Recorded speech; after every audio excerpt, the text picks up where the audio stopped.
Imagine this. You generate $846,000 in 1 month from your email flows and automations. Well, that's exactly what we did for one of our clients just last month. You can check it out right here. Now, flows are crucial to turn your browsers into buyers and to help increase your overall website conversion rate. Without them, you're going to struggle. But most brands either don't have them or just don't have them set up correctly. In today's video, I'm going to show you the top 7 flows you need for your e-commerce business, what content we want in each one of them, and how to outperform the vast majority of e-commerce brands. What's going on, guys? If you're new to the channel, my name is Derek Stroh, and I run an email marketing and SMS agency called Ascend Media, specifically for 7- and 8-figure direct-to-consumer brands. Now, the first step in a healthy flow ecosystem is just making sure you have a constant stream of new customers or prospects getting into the flow. The number one way to do this is to build out and optimize a pop-up. If you can convert 5, 8, or 10% of your website traffic into subscribers, imagine the impact on your business over the next 6 months, year, 2 years, 5 years. If you want a full video on how to split test and optimize this pop-up, you can go ahead and watch that on the channel. It's pretty in-depth, but let's dive in here. Okay, guys, so the first flow we're going to run through is the welcome series. Now, you may be thinking, yeah, I know the welcome series, but most people actually get this terribly wrong. Now, the trigger here is when someone opts into a pop-up. It should be your number one revenue producing flow. Sometimes it can be the event at checkout as well. But usually it's going to be the welcome series. And the purpose of this flow is, it sounds kind of stupid, but to welcome people to your brand, right? It's a welcome series for a reason, and give them the offer that you promised them in the pop-up. Now, where a lot of brands drop the ball here is just creating one welcome series for one single avatar. Now, I'll explain a little bit more about that in just a moment, but this is what you might want your welcome series to look like. So you can see we've got some flow filters in here: added to cart 0 times, checkout started 0 times, placed order 0 times. You might also have bounced 0 times. You might also have viewed products 0 times, so that people who are in any other flow aren't continuously getting these emails as well as the other emails as well. So usually what we'll have is the first email is just a welcome, and then just, like I said, delivering that initial offer to people. We'll wait a day, and then we'll share the kind of brand mission, founder story. The key thing here is like make it about the customer, not the brand specifically, right? We'll wait a day there, and then we'll add some social proof and some testimonials. This is really important, and this can go a really long way. If you've got a lot of social proof on like Facebook ads or Instagram ads or things like that, this can be a really good opportunity to showcase some of those, just taking screenshots and showing people's like raw actual reactions. This works incredibly well. Wait a day here, and then showcase some best-selling products. Wait 2 days, and then basically give people, make things a little bit more urgent, create some urgency, create some scarcity here. Last chance to use that opt-in offer. If you can actually make it so that it does expire, that's great. So giving people that last opportunity here, wait 2 days, and then just being like, hey, like, you know, you've made it this far, you haven't purchased, you haven't got to the next stage in the process here. Which product's right for you, right? Like what are you looking for here, and what problem are you looking to solve? What desired outcome might you be looking for? And then sometimes, depending on the client, we'll also have a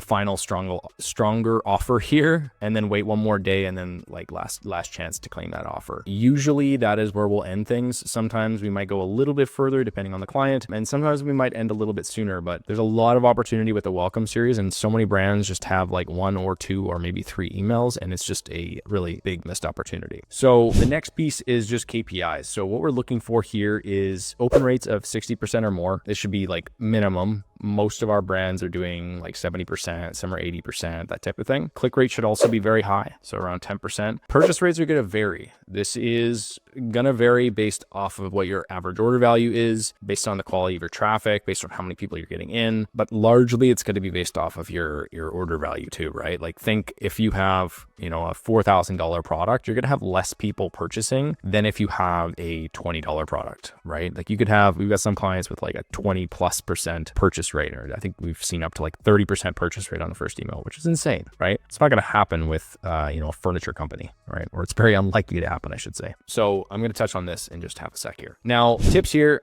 make sure your exclusions are correct. This is really important. If you're excluding people, make sure you're excluding people in other flows who have taken XYZ action. Like I said, purchase rate changes depending on the AOV. And then the best way to increase welcome flow revenue is often just more people in the flow, right? If you can get more people in the flow by improving your opt-in rates, you can get obviously more people into the flow, more revenue. But the other key thing here, what I mentioned here, is you can really start to to dial down on who your avatar is and what they're searching for. And I'll give you an example. We have a client who sells soup, and initially they just were selling soup, and it was like a gourmet soup, a nice to have, that type of thing. But we found after a while that certain messaging was resonating more. So what we did is we created a pop-up that asked people like, hey, what are you searching for, essentially? And then based off of what the respondents said their kind of like target goal is or their desired outcome is, we'd give them a different welcome series based off of that, different amount of checkout, etc. There's so much opportunity here for that. Now, the next flow we want to focus on is the browse abandonment flow. Now, this is in no particular order. This is not necessarily the highest producing flow. Should be in the top, 3 or 4. The trigger here is when someone hits a product page. We want to push them from viewing a product to adding to cart. We don't need them to purchase right away, but we want to push them to that next stage. Obviously, it's nice that they purchase, but we're just trying to get them, we're trying to consider where they're at in their buyer journey and meet them at that point. So consider the level of intent of someone who just viewed a product, right? Not very high intent. They may or may not be interested in the product. They may have hit the product page and been like, nah, not for me. So what we want to do with the browse abandonment is structure it a little bit more like this. So again, we have our flow filters here. I won't go through that again. We usually test a time delay here, but for this example, we're going to say an hour. We'll have a very simple reminder. And then if we don't get a bite on that, we'll wait a day and then we'll hit them up with some bestsellers and reviews. Because like I said, they may or may not be interested in that product, but if you show them some of your bestsellers and reviews on those bestsellers, they may be interested in that instead. We wait a day and then we have a conditional split. And the conditional split is basically splitting out people who have purchased before and who have not purchased before. So people who have purchased before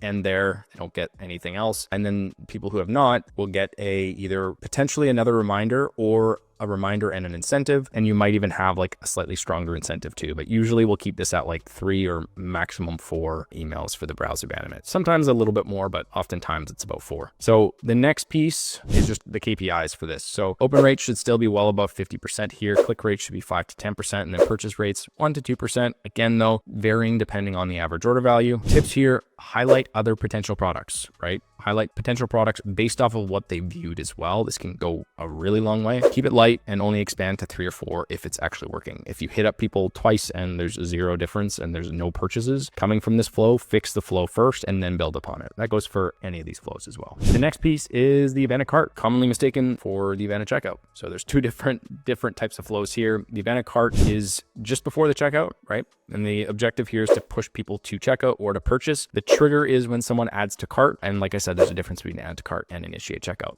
Now, we're going to be a little bit lighter on the abandoned cart here. Same type of idea in terms of flow filters. Make sure you are excluding people who have checked out and you are excluding people who have placed order. And then usually we'll do an hour delay. Maybe it's 30 minutes, maybe it's 4 hours. We'll test it depending on the client. We'll have a simple reminder, and then we'll have a objection handling email. So usually it's going to be like tackling some of the biggest objections that people have, tackling some of the biggest pain points that people have, talking about the USPs, depending on the product and depending on if it's skincare, it's a different kind of structure than it might be for clothing, right? You can dig really deep into pain points for skincare, but clothing, it might like if you're shopping for clothing, you probably have a shirt on your back to some capacity, right? So we'll then wait a day, and then sometimes again, we'll have an incentive here. Oftentimes the abandoned checkout takes up a little bit more of the revenue and a little bit more volume. So depending on how this one goes, we'll have an incentive and then another 1 day delay and then incentive urgency. With the abandoned cart, typically open rates are going to be around that same, like 50% plus, click rates in the 5 to 10%, and then purchase rates slightly higher than the browse abandonment flow. Like I said here, keep it light, only expand to 3 or 4 if it's working. And if you're on WooCommerce versus Shopify, sometimes add to cart actually generates more revenue than the abandoned checkout. Really important to look at this because some of the things I just said may not be true, right? So you may actually want to go harder on this one if you're on WooCommerce versus the abandoned checkout. But for Shopify, 99 times out of 100, it is abandoned checkout that does better, unless you've got some like crazy weird theme. Again, not crazy high intent. Make sure you filter out those people who have initiated checkout, and other filters are there as well. Now, abandoned checkout. This is a absolute moneymaker, and so many brands get it wrong, and I'll tell you why in just half a moment here. But the trigger is when someone initiates checkout. The goal is to get people to purchase. Surprise, surprise. And then the objections people have here are likely related to one of the following things. They got distracted. There's a price objection. There's a trust objection. There's a shipping cost or shipping time objection. 99 times out of 100, it is one of those 5 things, right? And if we can fix one of those 5 things, or if we can address those 5 things, things and hit on the ones that people are actually having the objection about, fantastic, right? Most brands just go straight for the kill and they're just like, buy our stuff, buy our stuff, buy our stuff. Oh, buy it for like, 20% off. Oh, that didn't work. Okay, 35% off. Like not great, to be quite honest. It's just like devaluing your brand and like you're giving up margin when you don't have to. So what we do here is, again, we'll test this, but we'll wait an hour. Again, flow filter is make sure we filter out people who've placed an order. We'll have a simple reminder. Sometimes we'll have some reviews. Sometimes it's just a simple reminder. We'll wait a day. We'll then start to handle some of the objections. That might be trust. That might be price. That might be shipping time.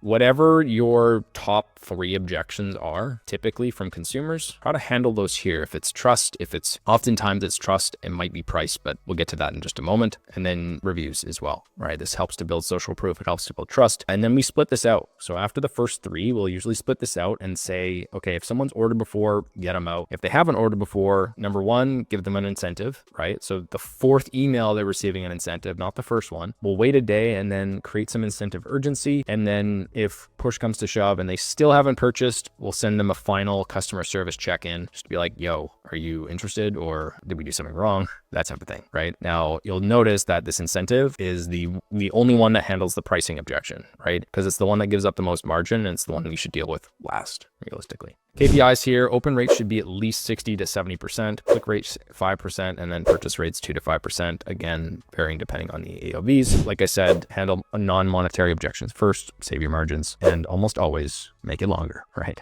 Now, beyond that, post-purchase thank you. So purpose here is just to thank people, and it goes off right when someone purchases, but also make sure that they actually get their desired result. They achieve their desired result that they're looking for from your product, i.e. make sure they're actually happy, right? This is where so many brands go wrong. They're just like, hey, thanks. And then like, you don't hear from them until like Black Friday or some shit like that, right? It's not good. Thank you structure. We'll break this out based off of repeat purchasers or first-time purchasers. We want to make sure that anyone who's canceled the order or refunded the order is removed here. And then, like I said, yeah, just want to look at personal thank you from founder, but like in a slightly different way. And then again, this is where we want to like build up excitement, build up expectations, and then also give them some consumption tips, tricks, or hacks to make sure that they get the most out of your product. Very, very important. And most brands absolutely do not do it. If you're one of those brands that sends review request immediately after a purchase, please stop. It will not work. And it's not going to be pleasing for your customers. Open rates here should be sky high. They should be in the 70 to 80% range. Depending on what your content is, your click rates may be 1 to 5%. It could be really low or it could be relatively high if you do have like a page that you're sending people to, or if there's something that is actually clickable. Purchase rates typically low unless you're starting to integrate a cross-sell or upsell, which is a little bit more advanced. Tips here. Segment for based off of the amount of purchases people have had, if it's 1, if it's 2, if it's multiple, and then create separate flows for each product category or different personas. This can go a really long way. And again, it makes people feel like they're really receiving a personalized experience. Getting towards the end here, the win back flow. This one is absolutely crucial. The trigger is when someone's purchased once, but hasn't purchased in X amount of time. Now, this is going to vary quite vastly depending on what you're selling. If you are selling windshield wipers, it might not be like your win back flow may be a year delay. If you're selling supplements, it might be 30 days, right? Customer win back flow is pretty straightforward here.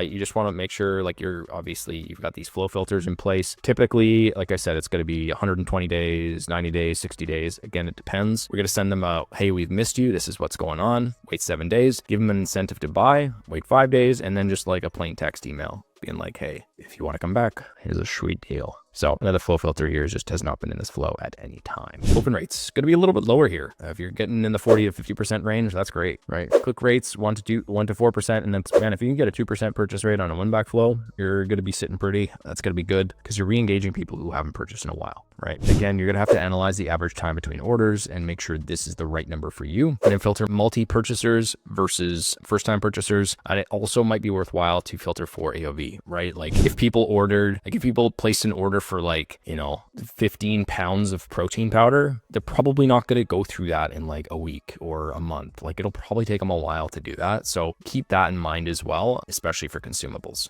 Okay, so the sunset flow. This is a biggie and an often missed one. And oftentimes it's done terribly wrong too. And I will share with you in just a moment why that is. The trigger is when someone is not engaged with an email in a period of time. Usually that is going to be 6 6 to 12 months. And our goal here is to re-engage them. Our goal isn't to make them purchase. Our goal is just simply to re-engage them, see if we can get them back into our email ecosystem, and really just try to get them to open an email, because these people have not opened an email. They've not clicked an email. They have not otherwise engaged with your brand. These people are hella cold. So we're trying to re-engage them. So what we're going to do here is basically create this, and you have to create an unengaged segment. And there's a whole video on how to do list cleaning and create this unengaged segment on my YouTube channel. If you want to check that out, by all means, go right ahead. The flow filters here that you're going to want to use is opened email 0 times since starting this flow and clicked email 0 times since starting this flow. And then the first email that goes out after they've joined that unengaged segment is after 1 day. And it's just basically like a, hey, is it time to say goodbye? The next email, wait 7 days, and then send like basically like the last email, like, hey, this is the last email you're gonna receive. Appreciate you, appreciate your time, appreciate your inbox. If it is not something that you desire to receive, we're just gonna go ahead and unsubscribe you. You will get probably some people who respond and be like, what the hell? Like, I want to receive your emails. Like, this is weird. That's good.